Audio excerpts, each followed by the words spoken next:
مسجد کے آداب جو اس سے پہلے بیان ہوئے ہیں اس میں ایک ادب اور اضافہ کر لیں۔ فرمایا کہ جب تم میں سے کوئی بندہ مسجد میں داخل ہو تو وہ یوں کہے اللہم افتح لی ابواب رحمتک، اے اللہ میرے لیے کھول دے اپنی رحمت کے دروازے۔ ایک تو آپ نے یہ دعا لکھی ہوئی پڑھ لی، لیکن بنیادی بات یہ ہے کہ آپ کے دل و دماغ پر اور آپ کی روح پر اور آنکھیں بند کر کے صحیح تصورات میں یہ چیز ہونی چاہیے کہ جب آپ مسجد میں داخل ہو رہے ہوں تو صرف آپ کی زبان نہیں، آپ کا دل، دماغ، روح سب کہہ رہی ہو اے اللہ میرے لیے رحمت کے دروازے کھول دے، میں تیرے گھر میں داخل ہو رہا ہوں۔ اور فرمایا تم میں سے جب کوئی مسجد سے نکلے تو وہ یوں کہے اللہم انی اسألک من فضلک، اے اللہ میں تجھ سے تیرے فضل کا سوال کرتا ہوں۔ اچھا، فضل مہربانی ہے اللہ تعالیٰ کی، لیکن محدثین کہتے ہیں کہ بندہ مسجد میں عبادت کے لیے آتا ہے اور مسجد سے باہر نکلتا ہے تو رزق حلال کی تلاش کے لیے نکلتا ہے۔ تو یہاں پر جب بندہ کہتا ہے نا اللہم انی اسألک من فضلک، تو اس کا مطلب ہے اللہ میں باہر نکل رہا ہوں تو جو روزی میرے حق میں بہتر ہے وہ تیرے فضل کا میں تجھ سے سوال کرتا ہوں۔ میرا کام صرف ہیلا اور کام کرنا ہے، حلال رزق عطا فرمانا یہ تیرا کام ہے، تو میں تجھی سے سوال کرتا ہوں کہ مجھے رزق حلال نصیب فرما۔ یہ مسجد میں داخل ہونے اور باہر نکلنے کی دعا کے حوالے سے ہو گیا۔ دوسری چیز یہ ہے کہ رسول پاک صلی اللہ علیہ وسلم نے ارشاد فرمایا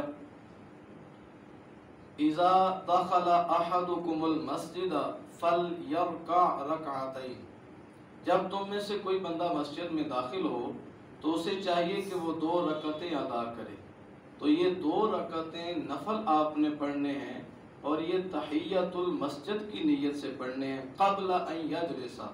زمین پر بیٹھنے سے پہلے پڑھنے ہیں کہ مسجد میں داخل ہوتے ہیں تو 2 رکعتیں پڑھ لیں۔ لیکن یہ 2 رکعتیں ایک تو نفل ہیں، یہ سنت اور واجب نہیں ہے۔ اگر کوئی بندہ نہیں پڑھے گا تو وہ گناہ گار نہیں ہوگا، پڑھے گا تو اس کو اجر مل جائے گا، اگر کوئی نہیں پڑھے گا تو نہ پڑھنے سے وہ گناہ گار نہیں ہوگا۔ اور دوسری بات یہ ہے کہ جب وہ نفل ہیں تو ایسا وقت ہونا چاہیے کہ جس وقت میں نفل پڑھنے مکروہ نہ ہوں۔ مثال کے طور پہ بندہ مسجد میں داخل ہوتا ہے تو سورج طلوع ہونے کا وقت ہے، سورج غروب ہونے کا وقت ہے، یا عصر کی نماز پڑھ لی ہوئی ہے اور اس کے بعد کا وقت ہے، یا فجر کی اذان ہو چکی ہے اور ابھی جماعت نہیں ہوئی ہے، تو فجر کی اذان کے بعد بھی صرف صبح کی سنتیں ہی آپ ادا کر سکتے ہیں اور کوئی نوافل نہیں پڑھ سکتے ہیں۔ تو ایسا وقت نہیں ہونا چاہیے مسجد میں داخل ہونے کا۔ اس کے علاوہ کوئی مسجد میں داخل ہو رہے ہیں آپ تو 2 رکعتیں ادا کر لینا یہ مستحب ہے۔ تیسری چیز جو آج پیش کرنا چاہتا ہوں وہ یہ ہے مسجد کے آداب کے حوالے سے کہ رسول پاک صلی اللہ علیہ وسلم نے ارشاد فرمایا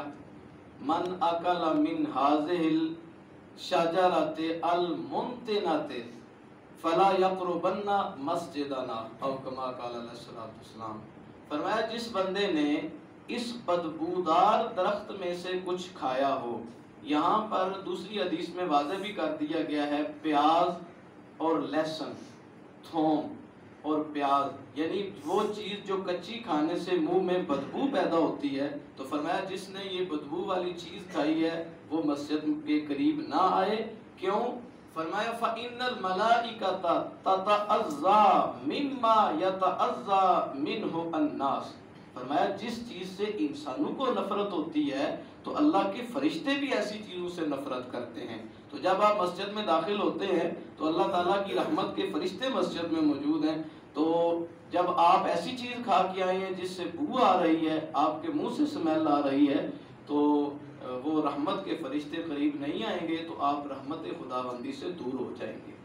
اگرچہ حدیث شریف میں تو یہ 2 ہی لفظ ہیں، اس میں پیاز اور لہسن کا ذکر ہے، لیکن اگر کوئی اور بھی اس کے علاوہ ایسی چیز ہے جس کے کھانے سے منہ میں خاص سمیل پیدا ہو جاتی ہے، جس طرح اگر آپ میرے ساتھ اتفاق کریں تو حقہ پینے سے مسجد منہ میں ایک خاص سمیل پیدا ہو جاتی ہے، یا کچی مولی کھانے سے بھی منہ میں ایک سمیل آتی ہے، تو اس طرح کی کوئی اور چیز اگر آپ کھاتے ہیں جس سے سمیل بدبو کی طرح کی پیدا ہوتی ہے تو ایسی چیز بھی مسجد میں کھا کے مسجد میں آنے سے پرہیز کرنا چاہیے۔ اس کے علاوہ وہ چیز جس کا حدیث میں ذکر تو نہیں ہے لیکن اس سے بدبو ہوتی ہے، مثلا میرے جسم کی کیفیت ایسی ہے کہ اس سے بو آ رہی ہے، میرے کپڑوں کی کیفیت ایسی ہے کہ اس سے بو آ رہی ہے، تو مجھے کوشش کرنی چاہیے کہ وہ جسم کی سمیل دور کر کے اور کپڑوں کی سمیل دور کر کے مسجد میں آؤں۔ ہاں